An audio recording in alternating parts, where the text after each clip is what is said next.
So my name is Jennifer Goodman. I'm the director of the New Hampshire Preservation Alliance. It's really great to have you with us this day for this session. I think most of you know and most of you support us. Thank you to those who support us. We're the statewide historic preservation organization, membership based. This session is part of our ongoing efforts to do education and outreach, provide technical assistance to folks.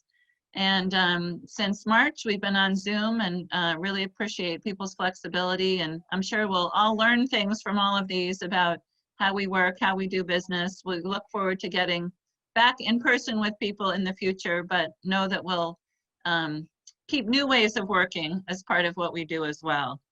Hope you'll become a member if you aren't already. I think you all know we're open for business, actually providing more service, more calls and responses for demands of help than ever before, and even a little bit can make a big difference. Where we help at 100 community preservation projects every year, a huge range of property owners on lots of different kinds of issues, as well as promoting critical topics, critical issues, and trying to fill the toolbox, so to speak, so you and others can do more historic preservation work on the ground. Happy to have you here for this topic on fundraising and communications in challenging times. And very pleased to have Byron Champlin with us. Byron is a board member of the New Hampshire Preservation Alliance, currently vice chair. He's had a career in communications, was regional director of foundation and community relations at a major corporation here in New Hampshire, has been a really effective board member on many arts, community development, and cultural boards, including ours. Also, former Preservation Alliance board chair, board member Pat Myers is with us. She certainly helped us meet our targets at the Preservation Alliance for development and communications, as well as a number of other historic sites and heritage institutions around the state. Goal for this session is really to answer your questions, give you a dose of inspiration, practicality and inspiration. I know for me, having more clarity around planning related to development and communications, especially in these uncertain times, has made me feel more centered and better about it, as well as more productive. Before I ask Byron to kick it off, I did want to note to those who have joined that we are recording this session to make it available to others after today. Before I ask Byron to kick it off, I would like to hear, just ask you to introduce yourself if it's not too much of a pain to unmute, just so everybody knows who's who. It's nice warm up as we have a discussion later. So if you could just say your name and your town, and whether you're working on a capital project or not, capital preservation project or not, that would be great. So Ann, can we want to start with you? So I know that the says Mark Davis, but I'm using his laptop.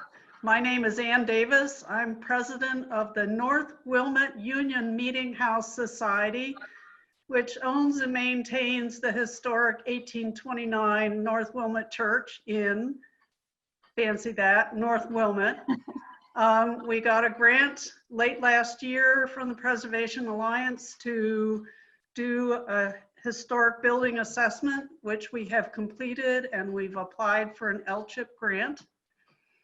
And we're in what I call the soft phase of our fundraising campaign, and we're off to the races. That's great. That's great. I'm going to introduce Paul, who's having trouble with his microphone. Paul Vivian is there. Wave, Paul. You can probably see the chat. Working with the American Legion in Wolfboro to renovate our 140-year-old building. So another capital project there in Wolfboro. Nancy, do you want to introduce yourself, town, and if there's a project you're working on per se? Sure. I'm Nancy Lacroix Britton. I'm a board member of the Wakefield, New Hampshire Heritage Commission. We've been working with the Preservation Society, I believe, for quite a while, but I am new with the board. We have a lot of projects that need fundraising That kind of went to a standstill this year because the money that we normally get from some of the town-wide programs, the summer Wakefield Day and all of that, we would normally get money from, we're not. So I figured I would join this just to see what other options we'd have. That's great. Thank you for that introduction. Ms. Baker, do you want to introduce yourself? Oh, you're still muted, I think. Oh, there you are. You're just speak into the microphone more. Okay. I'm from Hillsborough, Marion Baker from Hillsborough, and we're working, there are two projects, and I'm not the main one on it, but I'm just trying to get information. And one is fixing up the beautiful old church that's right in the center of our town, at the old Methodist Church. And then also a building that washed down in the floods twice of the hurricane, but is part of our new Kemp Park, a historical place right down next to the Franklin Pierce barbecue oven. So we're in the process of thinking and seeing what we can do about that one as well. Sounds great. Gwen? You're from Connecticut, is that right? Yes, I am. I guess I may be the only one from Connecticut, and I found out about your group from a neighbor, and we were all set to travel up to New Hampshire for the event, and then COVID happened. So I've been keeping in touch. I live in Windham, Connecticut. I live in Windham Center, and I own a home that is on in the historic district, as well as my colleague, John Kelly, who I don't believe is here today. I'm on the call really to learn more than anything else, and to get some good ideas, because I'm also chairperson of Windham Preservation Inc. Windham Preservation Inc. was organized in order to save the Windham Inn, which is really anchors our green, and has been neglected several years. And very long story short, the inn is now being donated to us Oh, by that's an interesting, yeah. the inn's owners, who acquired the inn through foreclosure. So we are, really grassroots. We really can't apply for funding because we don't own the inn. We'll own the inn by the end of the month. And so we're can't wait to get started. Interesting, different kind of project. Great. Jane, do you want to introduce yourself? Unmute. Sorry, I thought I had. Jane Johnson, and I live in Swansea, have for almost 50 years. And for 4+ years, I've been working to get the community interested in preserving the Goldenrod Grange Hall in Swansea Center on Route 32. And it's in pretty bad shape. You wouldn't turn and look at it because it's falling in or anything, but I just came in from there a few minutes ago, and they've got the new doors on, and thanks to New Hampshire Preservation Alliance for helping us last year with a grant to get the assessment. And it almost looks like the town's interested now. We finally got it on for the election last year. We had an item on, and people showed interest, and the town gave us some money to, put it in the budget. So we're on our way. And Sunday in West Swansea, which is part of our common town, they finished Whitcomb Hall and had a big open house from noon till 6. And I guess it is, I haven't been over to see it yet because I was busy, but it's beautiful. That's beautiful. wonderful. I'm Great. sure that the Alliance has probably helped them too. I wasn't on that committee. We did. But We did. That's great. it's happy. I'm so happy today. I just have a smile and I can't erase it because I see these things happening, and it's so exciting. That's great. That's great energy. Jessica, did you want to say hello? And then Christina, I don't know if you can after Jessica. Hi, I'm with the Friends of the Greenfield Meeting House. Our town got an LCHIP grant for the assessment, so we've had our assessment of our meeting house. It came in at 1.8 million, so everyone in Greenfield is really kind of overwhelmed by that number, and we're just trying to build support. We lost our fundraiser because of COVID, so we're just trying to keep going, make connections. We're just starting research for our capital campaign. So Right. we're really just plugging along, learning as much as we can. So, Christina, can you say hello? Yes, hi. This is Christina Ashton from Moulton Borough, where I'm chair of the Moulton Borough Heritage Commission, and I know many of you, so it's great to see you today. I'm sorry I don't have a picture, but I have found during the day when I put a picture up for Zoom, then I get knocked off because there's so much competition. So I have no picture. We have been very busy in Moulton Borough for a number of years with 2 7 to Save properties that are across one another on our main street. The Moulton Borough Grange Hall, which 2012 7 to Save has recently sold. So we're hoping very much that the buyer will do something that is appropriate there. And the Heritage Commission has been focused on the French Taylor House across the street, which is 7 to Save 2017.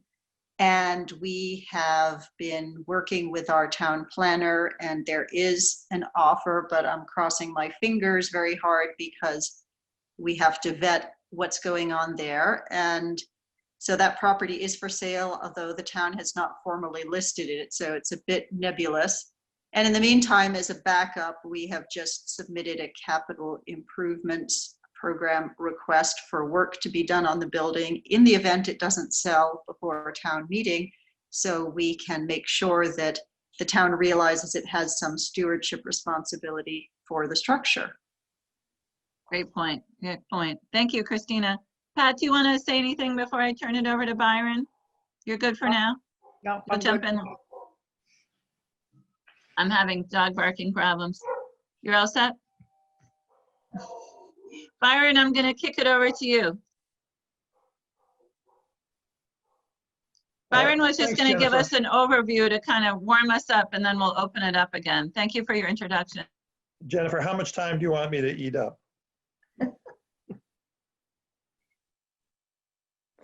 5 or 10 Pleasure. minutes, maybe? Okay, super. All right, that gives me a context. Thanks very much. It's interesting. Everybody is talking about fundraising right now. I literally, as I mentioned before some of you came on, I just got off a meeting with 21 United Methodist pastors and lay people talking about what do we do about stewardship in the era of COVID-19. And interestingly, I think Marion said that she was working on a Methodist church. I talked, one of the people in my little breakout group was a elderly pastor with a declining congregation in a church in Vermont where they put $30,000 into the roof and they needed to put $40,000 into the foundation. And the other pastor in the breakout group said, I said, have you thought about using this as a way to transition away from the church, put it in the hands of somebody who can take care of it because it's probably an important community resource. And the other pastor on the call said, in the room said, you guys are just maintaining a property, that you're not really doing ministry. So everybody's trying to figure out, how to survive in this era. And I'm on the board of 4 nonprofits, including the boards of 4 nonprofits, including the Preservation Alliance, and we're all having the same kinds of conversations. There are things that you can do right now, and I hope this is appropriate to each of your situations. But one is, this is a time when you really should be looking at your fundraising plan and figuring out how to modify it, how to adjust it.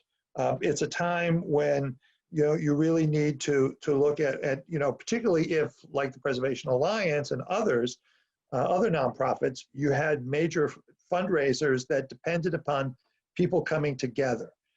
Because in this environment, we have to figure out, is there a way to repurpose that fundraiser, or do you have to really pivot away from that fundraiser? And so it really is a good time to reassess your fundraising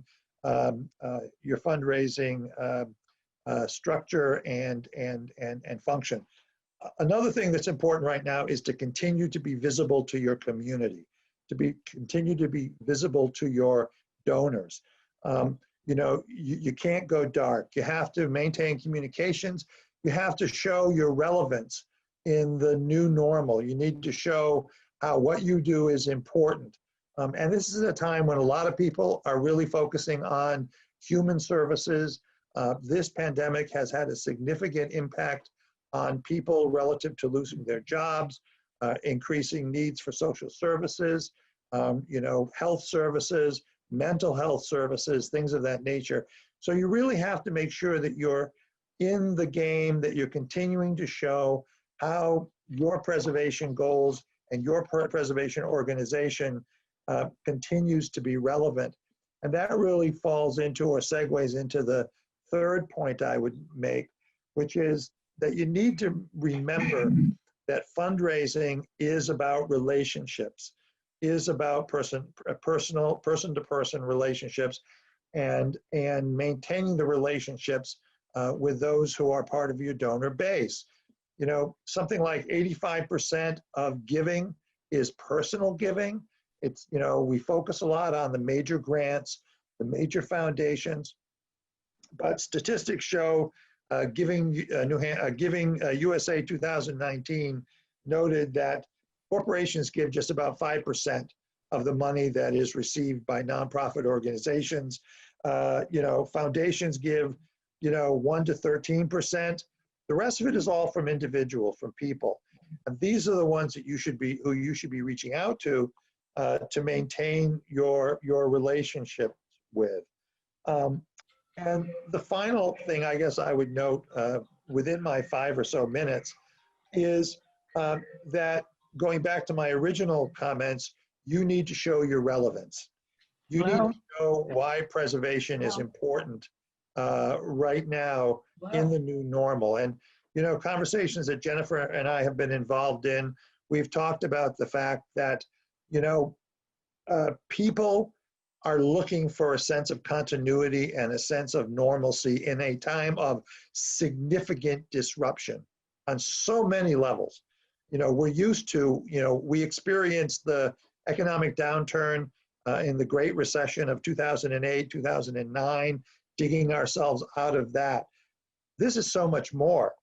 This is a difference in the way we live our lives, a difference in the way we relate to each other and we interact. Look at us, we're sitting here, all of us in our individual locations, from, you know, rural New Hampshire to Connecticut. And so things have really changed. So you need to find a way to articulate to your constituencies why it is that in the midst of all of this, what you're doing is important, creates a sense of community, creates a sense of normalcy, and binds us all together. And that really is a fundamental foundation to the fundraising that you need to do. Does that hit on all the points, Jennifer, and maybe tee us up for some questions and conversation? I think so. Thank you for that, Byron. That's great. Welcome. So I thought we could kind of chunk the rest of our time together into some key topics. But I want to hear from you, both your questions and your tips for other people. I think in previous sessions, we've really learned from each other.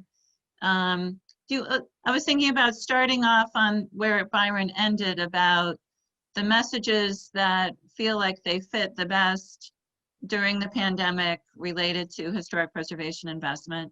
Then maybe we could kind of step back a little bit and talk about some engagement strategies, what has been working in this time where it's harder to get together. We can't rely on fundraising events the way, and gatherings the way we were before.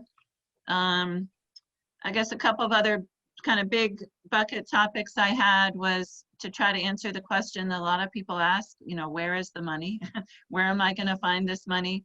And maybe some ideas or questions related to, sustaining momentum for fundraising, a capital campaign or other kinds of fundraising with volunteers. So those were 4 of my ideas. We could also touch on some preservation specific funding at the end, like LCHIP.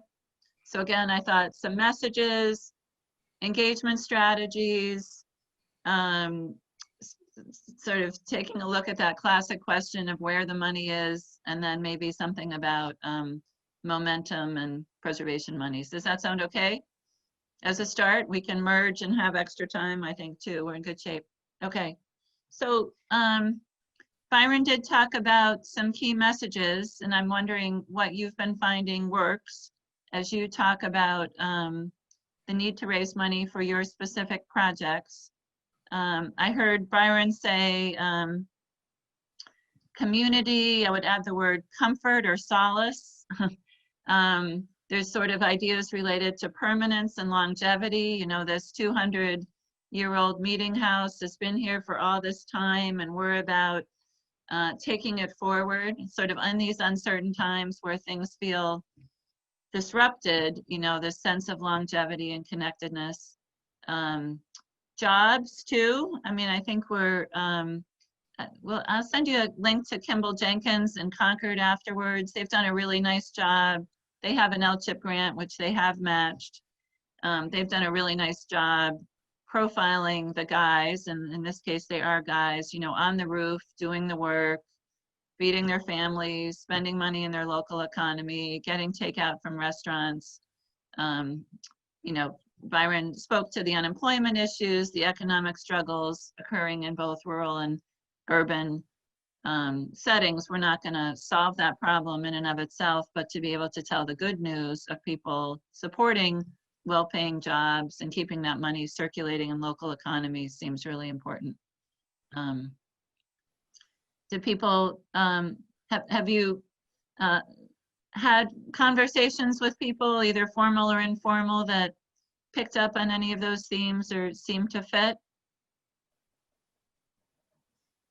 Are people looking for key messages? Jessica? You're still muted. Sorry. I had a couple community forums, and the great news is people in Greenfield especially people who grew up here, they remember having constant activities in the meeting house. There was a children's play area, and it really did used to be the focal, you know, the focus of the community, especially before our library got renovated. So we definitely feel there's a very strong will in town to save the meeting house. So that's our good news. And we're hoping we can, you know, maybe write some grants around community programming in the meeting house like there used to be. And hopefully make a little money for the town as a venue also. But none of us are professionals in this area. So we're really all just, you know, trying to learn. So yeah, no, that sounds great. And listening to what's resonating with people. Yeah. Pat knows about. The will is there. Yeah. Yeah. Whether you have a church or not, I think this national group called Partners for Sacred Places has done really nice work helping people talk about the community gatherings and the community impact. There's this great phrase about halo effect where they actually quantified how not only having a congregation be connected to the building, but also the Boy Scouts and the AA meetings and whatever else had a direct and indirect effect on and help them. And that was very much, and coaching people to have that be very much part of your case. So okay. Historic building, history of community use, and then look at all this impact in the community that a lot of people don't think about. I'm sorry. Partners for Sacred Spaces, because we do have a sanctuary on the second floor. Yeah, places, not spaces, but I can send you a link. Pat? Thanks. Yeah, if you're working with a church or any sort of religious building, getting a list of all the people who were married there, baptized there, and they may have moved to Arizona, but if you can find them, that's a really good thought. That is a very worthwhile avenue to pursue. And also you might look at the kids in your community who have moved to New York or Chicago or wherever, they may only come home for a weekend in the summer or at Christmas, but they are also people who ought to be on your target list. That's a good thought. We have a, sorry. And, you know, you can also look at some of your vendors, retired residents who moved to retirement homes. Anybody who's ever had any connection with your town is fair game. Oh, yeah. And you need to start putting together lists. And I think that having a website is useful. And I think if you could even send out, you know, have an email sign-up list and don't harass people, but once every 6 weeks or 2 months, what's going on? Where are Yeah. we? Oh, Go ahead, Jessica. Sorry. I don't know if anyone else has encountered this. We have a kind of a funny situation with our sanctuary because the congregation left about 10 years ago. There was some political issues, and then they ended up becoming a different type of congregation. So it's kind of a gray area. It was a UCC Congregationalist church. So we're kind of up in the air with that because it's not really clear who owns it at this point. The pew, anyway. But that's a really good thought to our minister. They're in a different location now, but he is wonderful and cares about the meeting house. So that is a really good avenue to pursue. But we don't The have history is still there. Oh, absolutely. Yeah, we Yeah. don't have we're hoping we will have another congregation in the future because it's sad that it's empty. And that's one of the reasons it got to be in such disrepair. Right. Because we lost our church. So That thank you. viable use is really important. Yeah. Yeah. Marianne.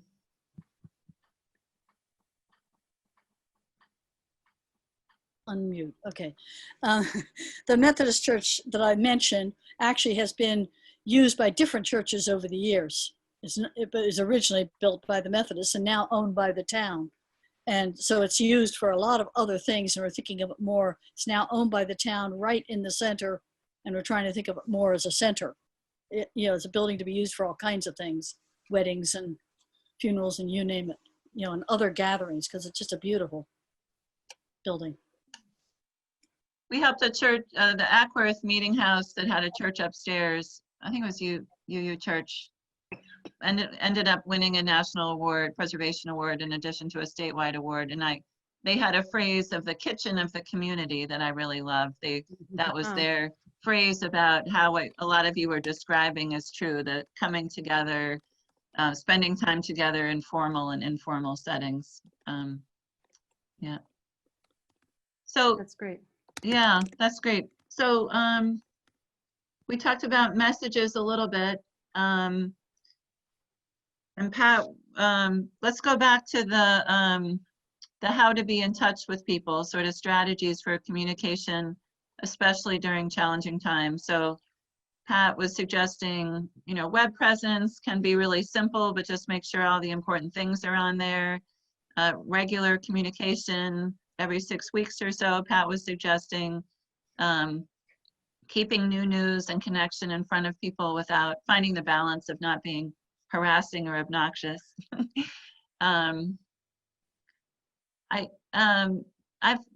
Anything else people are doing? Open houses, outdoor things. I feel like it's this big balancing act of not wanting to plan things in this COVID environment that sink too many resources or seem uncertain. But Jessica, what do you have?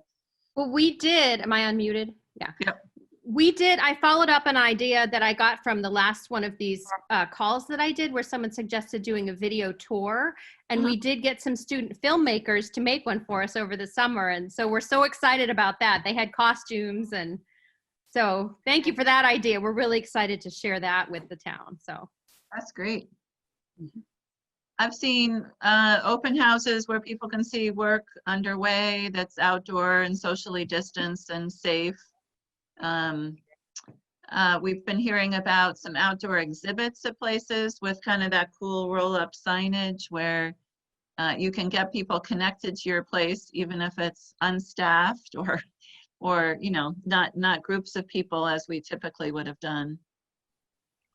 Well, we in Swansea did have open houses.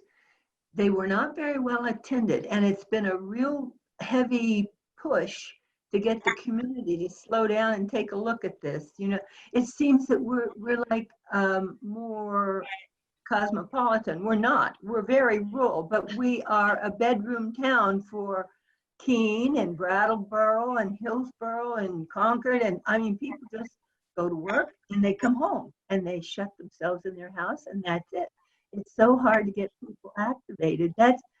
I work really hard on that. And I've thought about even walking through the center of town to people who are close to this building and talking with them and saying, you know, this is good for your property values as well as good for the population of our town. And I've thought of making up flyers and just, or like palm cards at election time and handing them out to people and say, really think of this, you know. But we're working with the Swansea Preservation Society, of which I am also a member, and it's very small because it was more active and it was older people and they became unable and some of them are gone. So it's hard to build people back into joining anything like that because everyone's so rushed. But we've had. Jane, I'm sorry, go ahead. Yes. No, I'd like to hear from you. Byron and then Christina. All right, I was just going to say that you speak to a problem that is endemic to our automobile-based society. In that what you're describing is, I mean, there have been many reports to show that there's an exponential drop-off in community involvement by people who commute long distances, even short distances. The longer you commute, the less engaged you are because you spend so much time in your car. So I think that you're doing the right thing by trying to actually go door to door, which is a pretty old school technique, just to get some face time with people and try to get them engaged. Thank you. And the fact that more people are working from home now, you actually have the ability to probably reach more people than normal. Yeah. That's true. And I'll speak to that and say that there are some companies like the corporation I used to work with that told about 300 people who had worked in their office here in Concord that they were closing that office and letting everybody work remotely forever. So you might find that there are actually going to be more people who will be in town longer because remote working is becoming more and more accepted because it's been so successful for so many companies. Yeah, yeah. Yes. Christina was waiting and I'm trying to unmute her.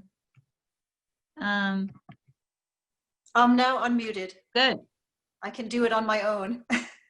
So on the open houses, we were very successful with open houses for the Taylor House 2 years ago and then last year. And the reason we did them on the 4th of July with the parade going by was that so many people in the community had the preconceived notion that the house needed to be torn down immediately because it was in terrible structural condition, which of course was completely untrue. So the open houses serve the purpose of people coming through and seeing for themselves that there's a lot of potential for rehabilitation and reuse. That said, of course, although we had great attendance, we never had the attendance of the people who have the loudest voices out there calling for demolition. So we also made sure to have our local reporter cover the open houses with a lot of pictures and comments from visitors to spread that news further in the community. So don't forget your local weekly papers if you have them. That's great. Thank you for saying that, Christina. Marion, and then Okay. Am I still mute? you're good. Okay. I just wanted to mention that since we have a steeple in the building, we're in an area that we have very poor cell phone connection. So we're looking in. I'm just curious if anybody's had any experience in, getting a cell tower in through the steeple. Does anybody? Pat, do you know some specific examples? We certainly have know of a bunch of community landmark stewards that have done that. Yeah, it's certainly well worth pursuing. I think the important thing is that you get a bond that they will remove the equipment when they are finished. But otherwise, it's absolutely very profitable. Don't sell yourself short in the agreement either, I would add. Like to Pat's point about bonding. Yeah, get as much as you can and be thinking long-term. Yeah, I would just add to the list, I love the door-to-door handouts, the open houses, the connecting local media, you know, layering that on top of everything that you do. We haven't talked about signage, but I love what the Grafton Center Meeting House did, which sits right on Route 4, had a terrible fire, and they've sold, they did quilt squares on big plywood sheets for the windows when they took the windows out to repair, and they sold those as a fundraising hook to different people and put them up on the church, and it just changes the tone. It was good for fundraising, it was good for community engagement, and it shows positive progress with that great landmark right on the road. I'm sure you've all bumped into other kinds of sign-related tools over the years that can help with community preservation projects.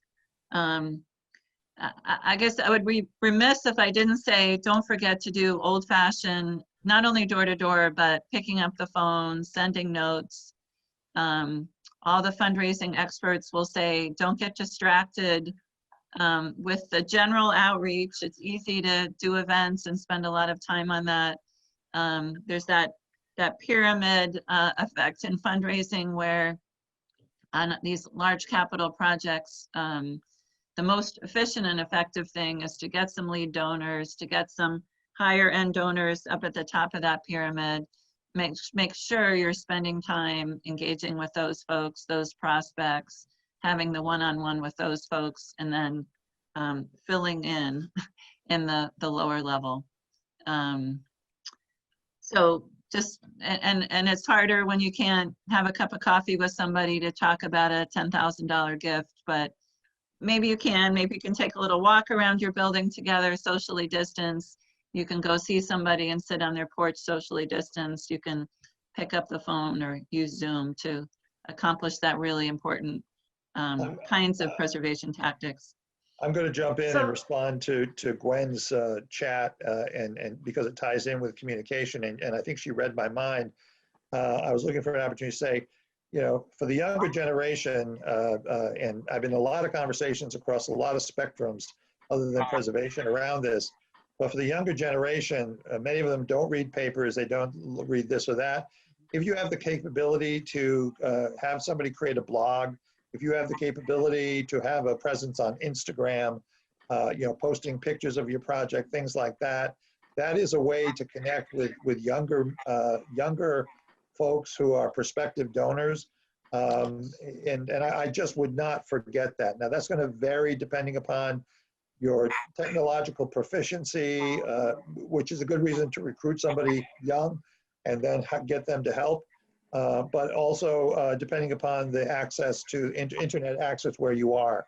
But I would not forget those electronic communications opportunities. Yep. Thank you for that. And are people reading the chat box? Gwen also just talked about, you know, her feeling that younger people aren't engaged in this. And I would just argue it. There are a lot of people who aren't, but I feel like, you know, the Preservation Alliance is certainly bumping into a lot of younger generation who are. So I think it's how you communicate with them, like Byron was saying, how you use connections to find those folks. You all know the local food and authenticity and all that stuff has perked the interest of next generation folks, and some, not all of those folks are interested in great places to live, great places to recreate, the connection to authentic old things. So hope we can help you find them if you can't find them yourself. And I love Nancy's point about nobody getting letters anymore. So picking up the phone or sending a nice letter can really make a difference in your communication and fundraising work. I think Jessica and then Anne. Sorry. It's funny, Byron mentioning Instagram. I just figured out how to look up a pin on Instagram. So I found all the Instagram posts that were pinned in Greenfield. They were all people I'd never seen before in my life, and they were all really young. So that is a fantastic way to connect. So I'm going to create a Meeting House Instagram page. Also, our one big event, we had an Oktoberfest last year sponsored by Post and Beam Brew Pub, and we had 300 people. So we feel like young people they're so into beer, as you say, local. Yep. And my feeling is they don't want to come to meetings and sit on committees, but they do want to help. And they all say, well, just send me the GoFundMe. And I know those aren't large gifts, but it helps with spreading the word. So yeah, it's definitely, and I'm 50, I'm the youngest person on our board. It's definitely, I need to learn from like my teenagers how to connect with people who they don't read newspapers, magazines, they don't watch TV. It's really interesting. Yeah. So Same here. yeah. But we are lucky in Greenfield. We do have one of the youngest demographic towns in our school district. So a ton of kids. They're super busy, but they definitely do want a community center. So That's great. And you had your hand up. Ann. Yes, a couple things that we've done. Yes, we own an old building, but the owners of the building, since it was first built, have always been in step with the times. So following that, we built a website this year. And we are going to have a Facebook presence. We have a younger board member who will be taking that on. And I'm a real big believer in the power of a handwritten note. Mm. And so every board member has at least 5 people. We've given them, here's a basic script, but personalize it. Here are the talking points, just to introduce key people in the community to the project and what we're looking for. And one of the things that I've told all of our board members is, don't assume that people who may have a modest home, don't sell yourself short. Don't ask for too little money. And just be really honest with the cost of the project and the objectives and why it's important to the community. We did have 2 outdoor events this year. Our bylaws include holding services as part of the historic fabric of the structure. So we had a hymn sing and a ecumenical service on the lawn in front of the church. And one of the things that I said to both groups of people was that this building has seen a lot in its history: wars, pandemics, depressions. It still stands, and so do we. And so, you know, it was well received, and it was not, we weren't soliciting contributions at that moment, but it certainly introduced the idea that we were going to be doing work and why it was important. That's great. Thanks for sharing all this, Ann and others.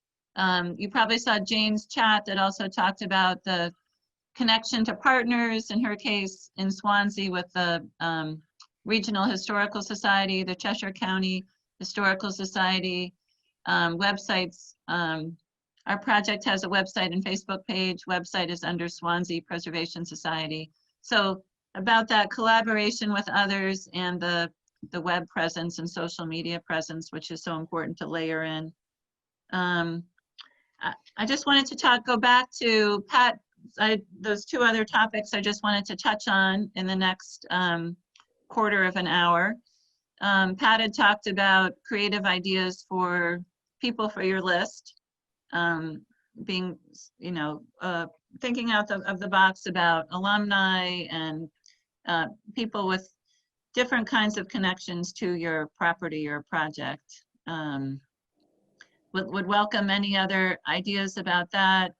I know the Preservation Alliance encourages folks like you to look at other projects in town that have been very successful. You know, if there was a new library addition or restoration 5 years ago, who's on that list and might have interest for yours.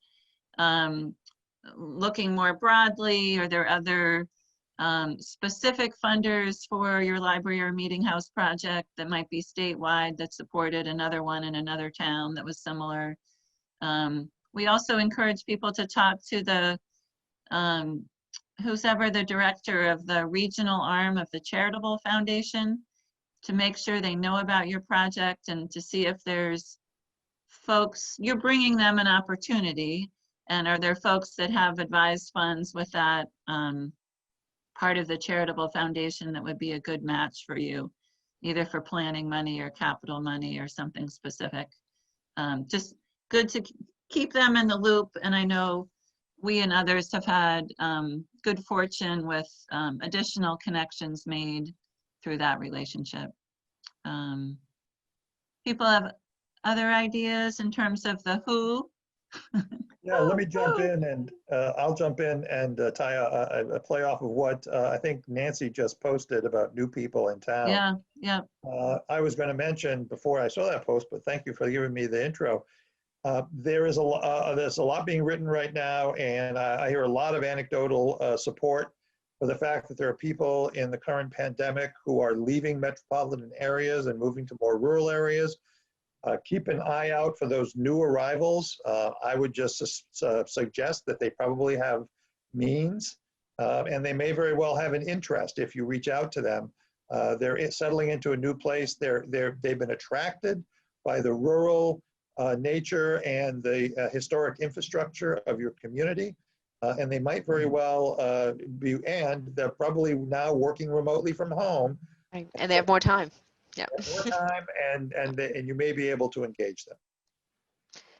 Some of our friends in Lyme said that they actually do a little welcome packet for whoever's new in town. I was going to say that they don't do that anymore, so that would be great. Yeah, it's great for a Heritage Commission or Historical Society or a special interest heritage group to do that. Just a little swag, a little note. I would welcome that if I was moving new to a town.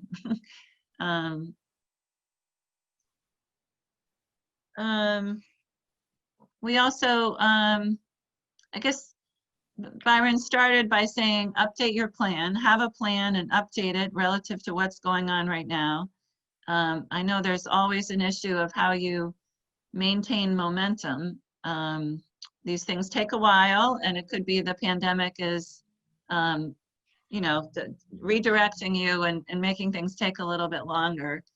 I think the folks that already have an LCHIP grant have this kind of built-in nice structure of having money already in hand or the pledge already in hand and having the call to action and campaign mentality of matching that money and doing it in a certain amount of time. Those of you who are still on the assessment level, you know what your building needs, and now you're trying to create a roadmap. I mean, let us know if you need help trying to figure that out. Hopefully you have a good advisor or somebody in your group that can help you lay out that plan. Making sure somebody in your group has the experience. Sounds like a lot of you already have that. Can obviously be a huge help. Having experience going through something like this before, and energetic leadership obviously makes a huge difference. We've seen just momentum helped by aggressive meeting schedules, and today maybe it would be on Zoom, not in person, but I know a group that raised $1 million in a Lakes region town, and they met, you know, every Wednesday morning for 20 or 30 minutes for, you know, a year and a half to move things along. Just added great accountability and energy to their process. How are folks doing? Yeah, go ahead, Byron. I was going to say, relative to what I think Nancy again just posted, and the chatter in the chat box about people from away. Yeah. What we're doing now is a great way to stay connected with people from away and keep them informed of what you're doing to make sure that the community is as historical, has that historic infrastructure and as beautiful and lovely as they want it to be when they come back in the summer. So right now, we have a great opportunity through this technology to keep them closely connected to the community, even when they're back at their winter home. Yeah, I was on a Great. call, I was on a Zoom program with the Chase's Mill folks in Alstead, and they had, you know, over 100 people from around the country calling in to do stories of Chase's Mill. And it was, you know, it was incredible. It was a very successful engagement event. To your point, Byron, about in a way Zoom makes some of this easier, or, you know, there's an alternative way to meet your goals. Right. Who- I who mean, I had talk their to hand up? people all the time that have been Nancy. coming to this town for 50 years Yeah. or 30 years or 20s, but their town is in Boston, but they come here every summer, and I wonder how many of those people really donate to the town, or if don't consider it that they're not citizens of the town. They don't think about what needs to be done to keep the town that they love nice. I think the Alliance has found that we have a lot of folks. I think we've got 10 or 15 families in Texas who come to occasionally and who send us money. And I It think is when you have that local connection, it's easier, even easier sell than I think we have at the Preservation Alliance. Yeah, people do feel very, very deeply attached to their summer homes. It's just, it is a matter of finding them is tricky. A lot of them really don't know anybody in town. So they Yeah. know the lake people, but we also have mountain people in Greenfield. So it is challenging to track them down, but Yeah. yeah, I felt a little like a stalker. I put in the chat that I paid to get phone numbers. You know, I had a call from a lady, how did you get my number? But then when I explained, she couldn't have been nicer. You know, just that it's me, a local person, the meeting house. And so it definitely feels a little strange because a lot of these summer people, even we go through our whole network in town, everybody we know, and nobody has their phone number or knows who they are. So it is, but they also feel intensely attached to the town. So it's kind of a strange detective work thing. Yeah, and if you could get a summer person or two to be part of your core group, that would obviously make a huge difference just from an organization. Absolutely. Yeah. Get a summer person to sponsor an event for you. That's a great, I did have this lady I spoke to offered to have a meeting at her house, and I was like, wow, that was so nice. So Yeah, just good gotta, thought. Yep. If there are houses in town that people have been curious about, see if you can get the owner to just invite people in, have an event. yeah. So I think you guys win the award, or this is getting recorded, maybe I shouldn't say this, but I love all the cross-pollination. I was going to give you the award for best cross-pollination of any of these we've done so far, which maybe will make some of the others that have done these before sad, or maybe it'll get them to feel competitive and talk and connect even more with their ideas at the next session. The only other thing on my agenda before I close is just to ask if the people who have already gotten LCHIP grants want to give advice to the people who are coming after them, because I was going to say what Byron said if he didn't say it about you have to ask for individuals for money. That's where all the money comes from. But we have this great gift that the Preservation Alliance and a lot of other organizations worked with legislators to create in this LCHIP matching grants program. And it sounded like a few of you were a step behind a couple of the other people. Does anybody who has been successful with LCHIP money in the last couple of years just want to offer any advice? We have the grant, but it was our town that applied for it, so I don't really have any helpful advice there. Our assessment was wonderful, but. Anybody else? Well, I would just say the staff there, George Bourne is the representative for the Historic Resources side. He's definitely happy to work with candidates. We're not LCHIP and can't play the role of LCHIP, but certainly the Preservation Alliance is always happy to chat about projects, make referrals to contractors, read drafts of grant applications, et cetera, et cetera. And the building assessments that a few of you have alluded to are something that we are very committed to, helping make sure that groups like yours have good roadmaps to enter into these complicated but important rehabilitation and restoration grants. So the 1.8 number is scary, but one of the ideas in these roadmaps is to try to get phasing if you don't feel like you should tackle it all at once. And also, you know, just doing things in a good sequence, getting good advice about meeting certain preservation standards so that if you are looking for preservation money like LCHIP in the future, you're on a good course to be successful with that. Anybody else? Anything different or the same? Jane?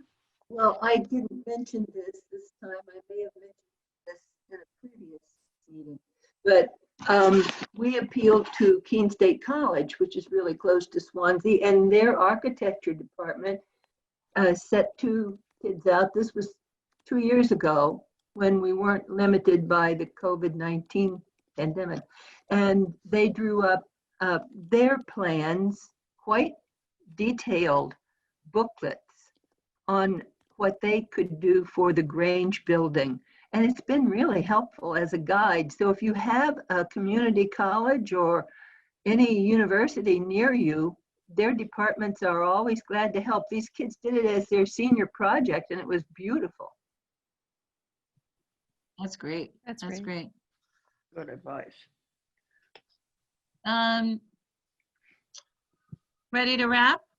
I would just say I love the ideas and the energy and optimism on this call. I think you're in good shape, and thank you for all that you're doing in your communities. It's a huge gift back to your communities, and I know at the Preservation Alliance we really appreciate all your hard work. I am going to send a follow-up email, and it's got some links in it for some further reading. It's got some links to historic preservation funding programs, a lot of which you probably already know about. Has a little quick survey that I think a lot of you have already done for other programs of ours you've been on. It means a lot if you just take a couple minutes to give us some feedback through that. I also think because you sound like you have a lot of links to share, I would like to, instead of BCCing you, I'd like to put you all in the to box so you would see each other's emails.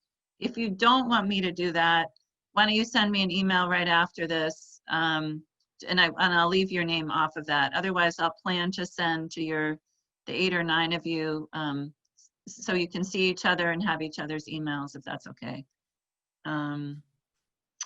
I think that's it. I think that's a wrap. Thanks again for your time and your great exchange. You know, what you're doing is really important work to keep our communities strong, vital, and to play a part in our economic recovery. So stay safe, stay healthy, and stay connected to the Preservation Alliance.